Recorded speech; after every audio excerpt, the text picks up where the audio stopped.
ಕಣ್ಣಲ್ಲಿ ಸರ್ ಬೇರೆ ಅರ್ಥ ಇದೆ. ಈಗಲೂ ಈ ಪಿಕ್ಚರ್ ನೋಡ್ರೆ ಇನ್ನೊಂದು 20 ವರ್ಷ ಅಡ್ವಾನ್ಸ್ ಇದೆ ಅನ್ಸುತ್ತೆ. ನೋಡಿ ಅದೆಲ್ಲ ಆ ಟೈಮು, ಆ ಗಳಿಗೆ ಏನೇಳಿ ಆ ಟೈಮಲ್ಲಿ ಇದ್ದಂತ ನನ್ನೊಳಗಿರೋ ಭಾವನೆಗಳು ಅದೆಲ್ಲ ಸೇರಿ ಆತರ ಸಿನಿಮಾ ಮಾಡ್ಸುತ್ತೆ. ನಾವು ಮಾಡೋದು ಏನೋ ತಪ್ಪಾಗುತ್ತೆ, ಅದೇನೋ ಆ ಒಂದು ಟೈಮು ಆ ಭಗವಂತ ಅಷ್ಟೇ. ನನ್ನ ಪ್ರಕಾರ ಇನ್ನೊಂದು 20 ವರ್ಷ ನೆಕ್ಸ್ಟ್ ಜನರೇಷನ್ ಇದೇ ತರ ಎಂಜಾಯ್ ಮಾಡ್ತಾರೆ.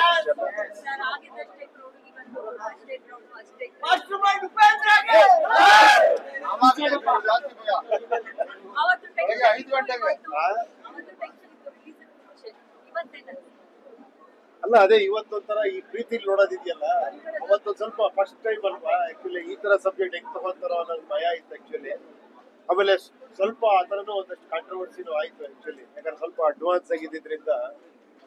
ಬಟ್ ಈಗಲೂ ಹಂಗೆ ಅನ್ಸುತ್ತೆ ಈಗ ಹೊಸದಾಗಿ ನೋಡಿದ್ರೆ.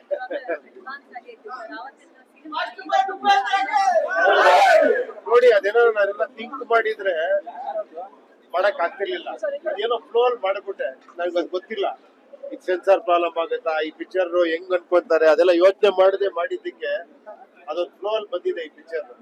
ತುಂಬಾ ಕ್ಯಾಲ್ಕುಲೇಷನ್ ಮಾಡಿ ಈ ತರ ಪಿಕ್ಚರ್ ಮಾಡಕ್ ಆಗಲ್ಲ.